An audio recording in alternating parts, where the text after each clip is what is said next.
mengkonsumsi vitamin E dan mempelajari atau mencatat siklus menstruasi. Ya, jadi mencatat siklus menstruasi itu yang dicatat itu tanggal pertama men, kemudian hari terakhir, kemudian siklus berapa hari. Maksudnya sebulan itu maju atau tetap tanggalnya. Jadi kalau maju 2 hari 3 hari berarti siklus 28. Kalau mundur berarti siklus 30 hari. Jadi itu gunanya untuk menghitung masa subur. Sudah mencatat itu semua, kemudian ikhtiar menikah, kemudian bagian doa-doanya kan Mbak Batu biasanya ada doa-doa yang beliau panjatkan sebelum melakukan hubungan suami istri. Kemudian itu doanya Baba waktu itu dia yang membaca.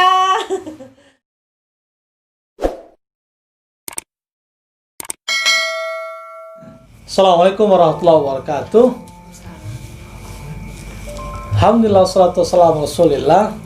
Berjumpa di channel Ahmad Farhan pada segmen berbagi pengetahuan, berbagi pengalaman. Dan pada kesempatan kali ini kita akan berbicara salah satu tema yang tentu tetap menarik untuk dibicarakan, yaitu pernikahan dan yang berkaitan dengan masalah pernikahan itu sendiri. Di samping saya ada istri saya sendiri, ya, yang tentu dengan kapasitas sebagai seorang istri, sebagai seorang dokter, tentu nanti kita akan berbagi informasi. Dan saya seringkali juga diminta untuk berbagi pengetahuan, pengalaman terkait dengan pernikahan, hal-hal yang berkelindan di dalam pernikahan itu sendiri. Nah, tentunya sebagian kita mafhum bahwa pernikahan itu adalah sesuatu yang disyariatkan dalam agama dan menjadi sunnatullah, menjadi pelengkap sebagian agama bagi seorang muslim. Nah, tentu banyak hal yang ketika kita bicara tentang pernikahan ada banyak pertanyaan-pertanyaan, pengalaman-pengalaman, dan hal-hal yang seringkali juga jadi problem dalam pernikahan itu sendiri. Nah, kami misalkan alhamdulillah telah menjalin pernikahan selama 12 tahun dengan punya 4 anak, 3 laki-laki dan 1 perempuan. Nah, tentunya salah satu yang menjadi syariat dari pernikahan itu memang mendapatkan keturunan, ya. Dan dalam pernikahan tidak semua orang segera mendapatkan keturunan, bahkan butuh waktu yang lama, atau qadarullah memang Allah belum berikan kesempatan untuk mendapatkan keturunan. Nah, ini gimana nih bahwa dalam proses perjalanan pernikahan kita ini punya anak 4, tentu mengalami perjalanan yang tidak mudah, tapi alhamdulillah semua dimudahkan juga. Nah, ketika punya anak, ya, prosesnya atau kehamilannya yang selama ini memang kita rasakan Allah mudahkan. Tapi sebenarnya dari perspektif Umi sendiri ketika hamil itu gimana sebenarnya? Apa yang dirasakan? Ya, hari ini kita cerita tentang semua kehamilan. Ya, jadi 4 anak hamil itu beda-beda rasanya, beda-beda keinginannya. Kadang ada keinginan itu dianggap mengada-ngada. Kalau ibu hamil ini kadang dianggap mengada-ngada. Kok ngidam lah, yang pengen lah. Dulu waktu Umi hamil Fatah pengen sate Padang malam-malam, kata Baba besok pagi aja dibelikan. Nah, jadi yang seperti itu yang kadang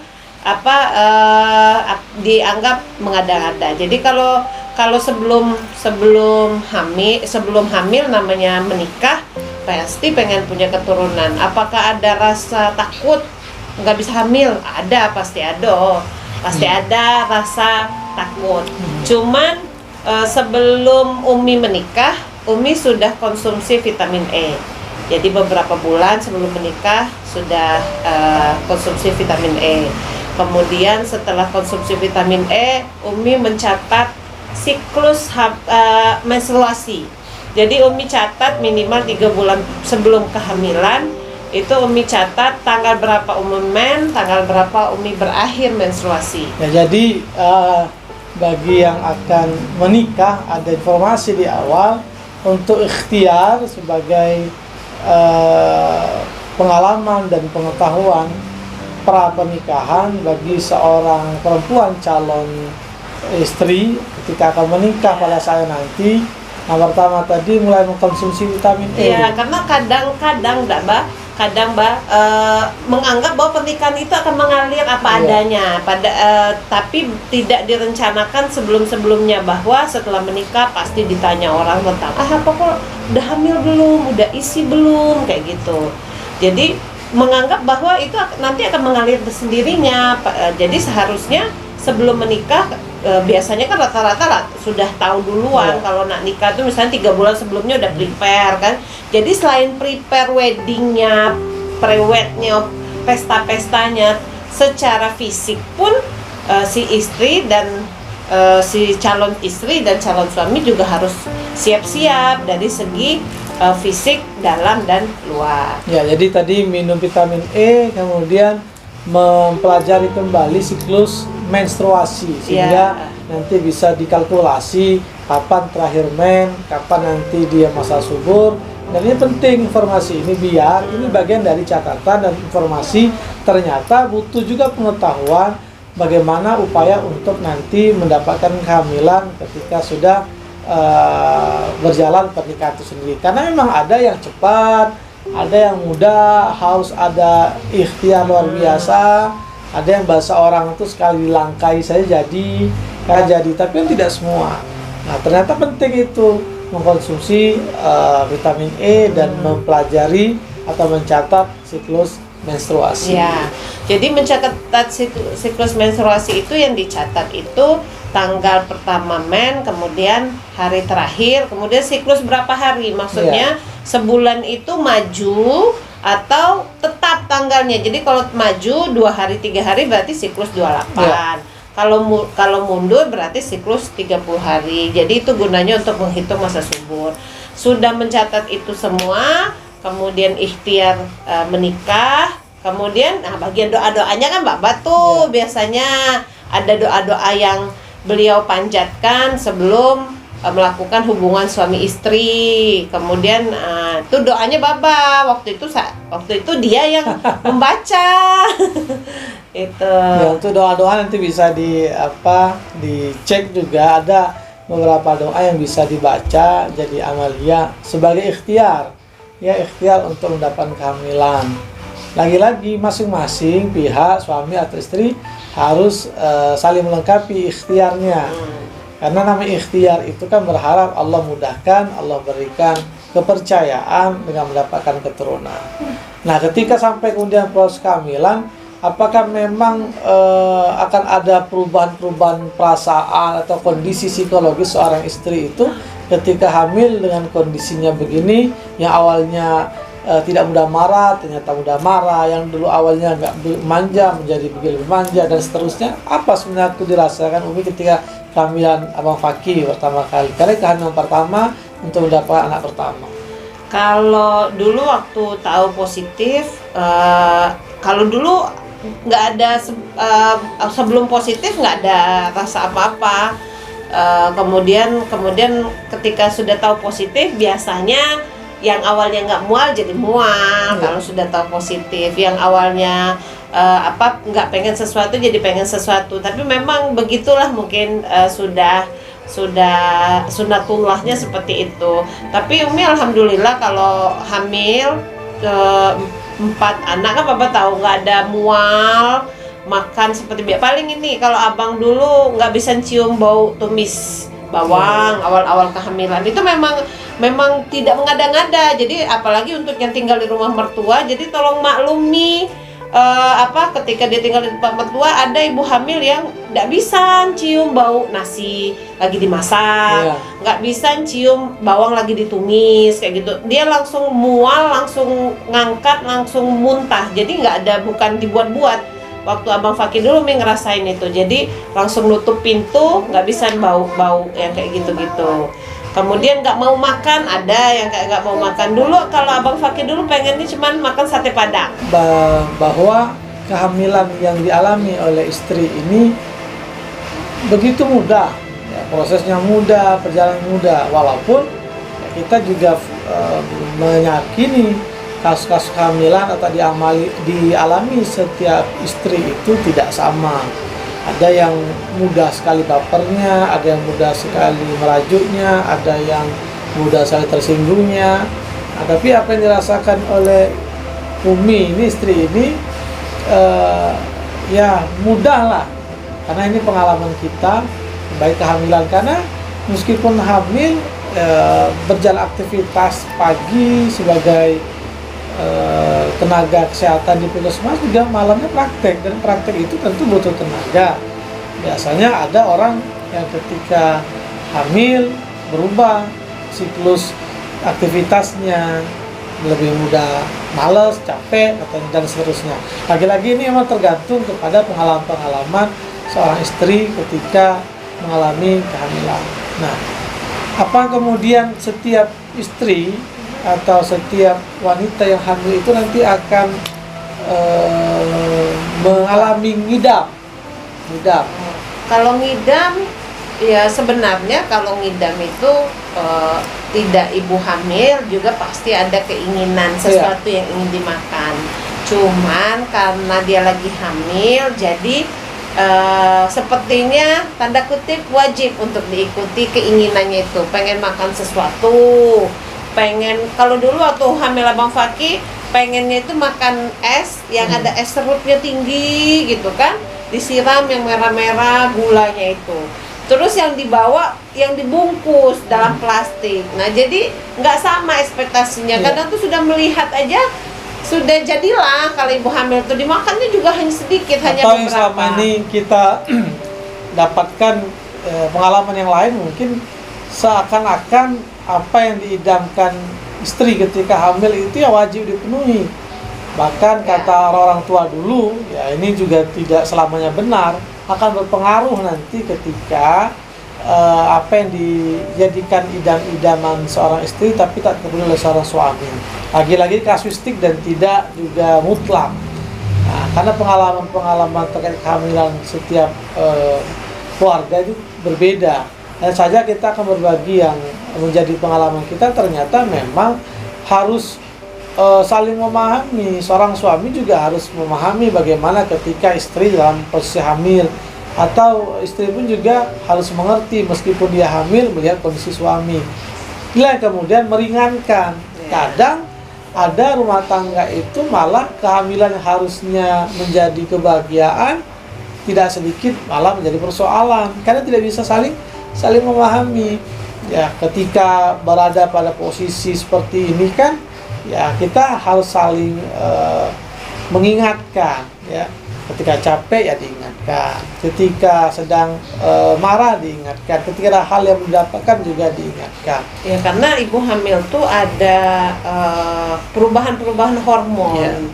Ya, jadi memang ada perubahan-perubahan mood si ibu hamil ini. Jadi yang awalnya hormon kehamilan itu tidak ada ketika dia belum hamil, ketika dia tidak hamil, jadi ada muncul hormon. Nah, perubahan hormon itu biasanya mempengaruhi perubahan mood atau swing mood itu. Jadi memang si suami harus lebih memahami, kemudian lebih mengalah terhadap kondisi kehamilan, karena memang berat yang dirasakan. Semakin besar kehamilan itu semakin berat, terutama untuk orang yang badannya tidak kecil kayak gitu kan. Jadi kakinya membengkak, kemudian tangannya membengkak, berjalan sulit.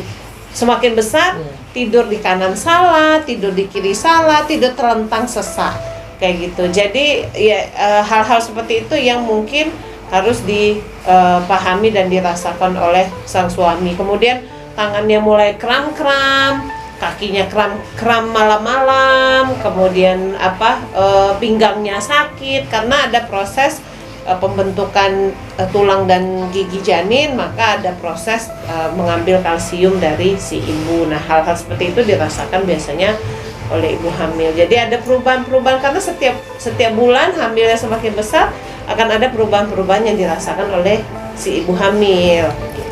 Ada pantang-pantangan. Biasa kan ada pantangan-pantangan. Sebenarnya kan apakah memang ibu hamil itu berpantang terhadap makanan atau ya hanya selama ini perkataan-perkataan orang tua kita saja ya yang sebenarnya secara keilmuan apakah memang itu berdasar atau sekedar ya perkataan-perkataan orang turun-temurun gitu saja. Kalau dulu Umi tidak disuruh makan duren sama eyangnya karena lagi hamil muda. Terus konsul ke dokter karena pengen makan duren. Jadi kata dokter ya makan aja, tetapi tidak boleh berlebih-lebihan. Kemudian nggak boleh sampai terlalu banyak. Bahkan menjelang melahirkan Abang Fakih, Fatah, Azal itu malah banyak makan durian waktu itu kan, karena memang suka. Jadi intinya makanan itu tidak berlebih-lebihan karena memang ada yang kandungannya itu tidak boleh terlalu banyak dikonsumsi ibu hamil, kayak misalnya udang, seafood-seafoodan. Nah itu tuh kan biasanya kolesterolnya tinggi. Jadi kalau terlalu banyak dikonsumsi juga tidak baik. Kemudian durian itu sebenarnya tidak boleh banyak, tapi sekedar menghilangkan rasa ingin nggak apa-apa ya. Kalau dulu waktu konsultasi ke dokter SPOG selalu diingatkan sama dokter SPOG, kehamilan itu bukan penyakit. Ya. Jadi hamil itu bukan penyakit. Jadi tidak terlalu banyak berpantang sebenarnya, makan apa yang dia pengen makan tetapi tidak berlebih-lebihan. Ya, sebenarnya pesannya adalah apapun kita yang hamil, istri yang hamil maksudnya atau kita suami, ya dalam mengkonsumsi itu ya tidak berlebih-lebihan. Kekhawatiran terhadap kehamilan nanti berpengaruh terhadap kehamilan sebenarnya tidak juga ketika memang kita mengkonsumsi sesuatu itu ya proporsi saja. Nah, kalau berlebih-lebihan yang kita saja pun juga tidak baik. Nah, jadi jangan sampai ada paradigma atau asumsi kita, wah kalau hamil nggak boleh ini, nggak boleh. Ya dia bukan nggak boleh dimakan, jangan berlebihan. Ya, justru sebenarnya pengalaman kita ketika seorang istri atau umi mengkonsumsi sesuatu, berarti kan juga memberikan konsumsi kepada apa yang ada di dalam rahim atau calon bayi. Nah, ini kemudian kita rasakan, oh kenapa anak-anak kita nih doyan makan. Boleh jadi ketika memang saat hamilnya itu uminya doyan makan. Anak yang si Fasha misalnya doyan makan batu es. Karena memang ketika kehamilannya uminya doyan makan batu es. Nah itu juga yang kita dapatkan ketika teman-teman lain anaknya susah makan, itu juga ketika pengalaman ibunya dan hamil. Kita 4 anak nggak ada yang nggak suka durian. Ya karena selama kehamilan 4 anak itu Umi paling suka makan durian. Tidak, istilahnya tuh tidak ada 4 anak yang tidak makan durian. Jadi semua selama hamil 4 anak makan durian. Jadi anaknya ketika sudah di dunia pun ketika dicicipin durian itu langsung suka dan langsung excited sama durian. Seperti itu. Jadi memang berpengaruh ketika hamil. Itu. Kemudian Kak Umi satu Mbak. Jarak anak-anak kita ini kan dekat ya. Fakih ke Fatah itu berjarak 2 tahun. Fatah ke Azel yang rada jauh, hampir 3 tahun. Nah, yang Azel dengan Fasha itu dekat sekali, 10 bulan. 1 tahun 2 kali melahirkan. Jadi kami anak yang ketiga keempat itu kadar Allah berikan kemudahan begitu mudahnya si Azel itu lahir di 22 Januari 2015. Lalu kemudian nyusul lagi Fasha di 24 November 2015 di tahun yang sama. Ada bertanya kok bisa? Ya bisa lah. Kan jangan 10 bulan. Berarti kok bisa? Setelah masa nifas kemudian dukhul ya nggak sempat main lagi. Akhirnya terus saja berjalan begitu dan kehamilan yang keempat pun tidak dirasakan di awalnya. Setelah kemudian ada perubahan dari psikologis Azel yang mulai rewel-rewel ketika mau digulirkan, ketika mulai susu, asinya mulai sedikit, 2 jam mimik nggak kenyang-kenyang, nggak bisa tidur. Di situ yang mulai curiganya kenapa. Kemudian karena dekat jaraknya, jadi waktu Abang Faki umur hampir 2 tahun, belum sampai 2 tahun kan waktu itu, 1 tahun 2 bulan sudah hamil lagi. Jadi ketika abangnya belum besar, kemudian atau yang di atasnya belum besar, kita sudah hamil lagi. Satu, Umi selalu menanamkan bahwa Allah itu pasti tahu yang terbaik buat kita. Walaupun si kakaknya belum besar, Allah tahu yang dikasih. Jadi tidak ada perasaan ingin menolak janin, kemudian kenapa kok udah hamil lagi kayak gitu. Jadi pokoknya waktu hamil itu selalu disambut. Ya alhamdulillah, Allah percaya. Karena kalau misalnya ada perasaan menolak, lo kok udah hamil, lo abangnya kan masih kecil, kakaknya masih kecil, itu perasaan si ibu yang sedih seperti itu terasa sampai kejadian. Jadi 4 anak walaupun dalam kondisi abangnya masih kecil-kecil, masih butuh perhatian karena sudah hamil lagi, selalu ada rasa alhamdulillah nak, kamu ada di dalam perut Umi. Jadi untuk ibu-ibu yang lain pun jangan pernah ada rasa ini kan sulit, ini kan susah, hamilnya kalau Allah yang kasih, Allah yang jaga. Itu aja sih Umi itunya. Ya, jadi kita punya pengalaman ketika dinyatakan hamil, berarti Allah percaya kepada kita.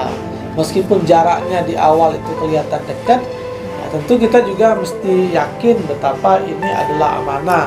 Jadi jangan ada rasa penolakan atau menyesali atau bahkan sampai marah, karena memang akan berpengaruh pada apa yang ada dalam rahim atau di janin.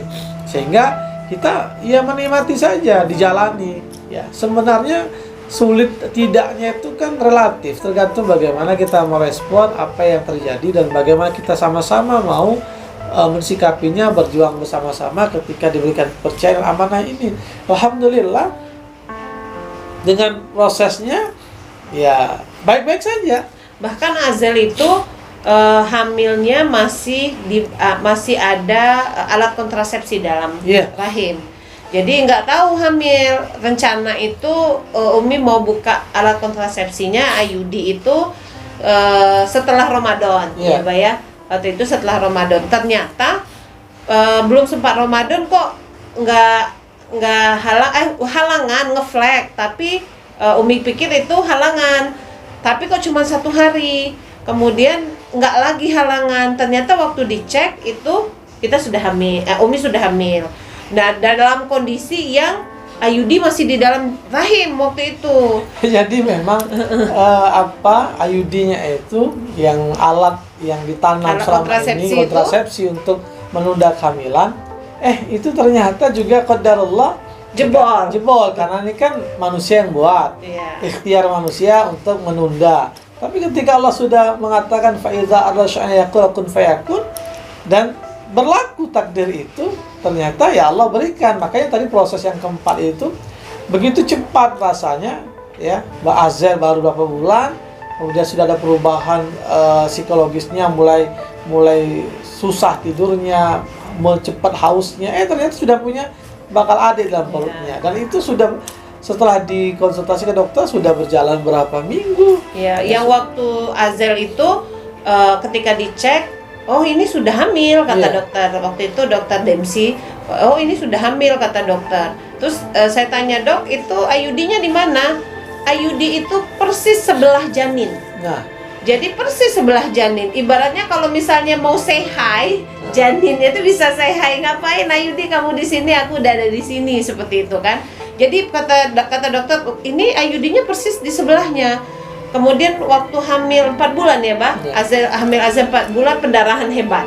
Hebat pendarahannya. Kami malah berpikir itu keguguran pada saat itu. Karena bed rest. Bed rest 10 hari, masih juga pendarahan, nggak ngapa-ngapain. Akhirnya konsul ke dokter. Nggak apa-apa kata dokter, sehat ini janinnya, ini detak jantungnya masih ini mungkin capek aja, istirahat. Bed rest total ya Pak, waktu itu bed rest total, nggak ngapa-ngapain, nggak masak, hanya bed rest, tapi nggak enak. Akhirnya konsul lagi ke dokter SPOG lainnya, saya udah curiga, Umi udah curiga. Ini kenapa pasti karena IUD-nya kan masih ada IUD waktu itu kan, masih ada kontrasepsi. Diceklah ke dokter SPOG, oh IUD-nya ternyata sudah melorot karena seiring dengan membesarnya janin. Melorot IUD-nya jadi harus dilepas. Akhirnya dilepas IUD-nya, pendarahan berhenti. Alhamdulillah sehat sampai melahirkan. Seperti itu. Nah, kalau yang Fasha, si Azel ini sudah nggak kenyang-kenyang mimi, ketahuan hamilnya nggak kenyang-kenyang mimi, usia 3 bulan, dipompa nggak ada air susunya lagi karena Umi bekerja, ibu bekerja, jadi masih tetap pengen komitmen ASI eksklusif, jadi dipompa ASInya.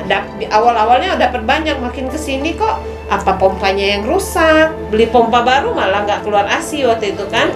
Nah, beli pompa baru nggak keluar ASI, ternyata kok nggak kenyang, mimi nggak kenyang, curiga, ternyata di tes pack.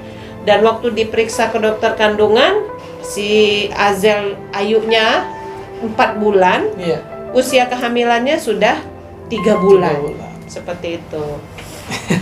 Jadi ketika kita flashback kembali dengan selama ini kehamilan yang dialami istri dan kami sekeluarga, kami sangat yakin bahwa Allah selalu memberikan hal yang terbaik, yang tepat untuk hambanya. Ya, tidak mungkin salah skenario Allah, tidak mungkin salah apa yang Allah tentukan untuk umatnya, untuk kita. Nah, tentunya lagi-lagi pengalaman yang kita bagi ini bisa saja teman-teman pun juga punya pengalaman yang sama, tapi tidak untuk kemungkinan ada yang berbeda.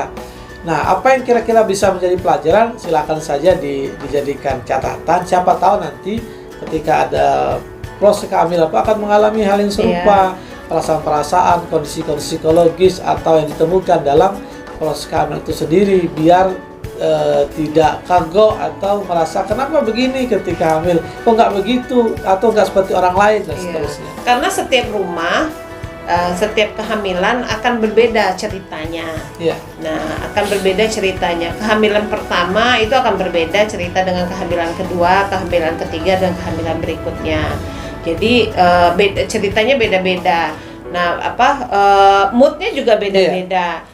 Pasca melahirkannya nanti kita cerita lagi, pasca melahirkannya lain lagi, juga beda-beda rasanya. Jadi jangan sampai kehamilan itu yang kita tunggu-tunggu, ya kan, tetap menjadi anugerah buat ini ketika berita kehamilannya, kemudian ketika sudah punya anak kedua, ketiga, dan lain sebagainya. Seperti itu. Ya, jadi kalaupun ada program untuk mendapatkan keturunan atau pembatasan keturunan, tentu juga harus punya pengetahuan, bacaan, dan persiapan.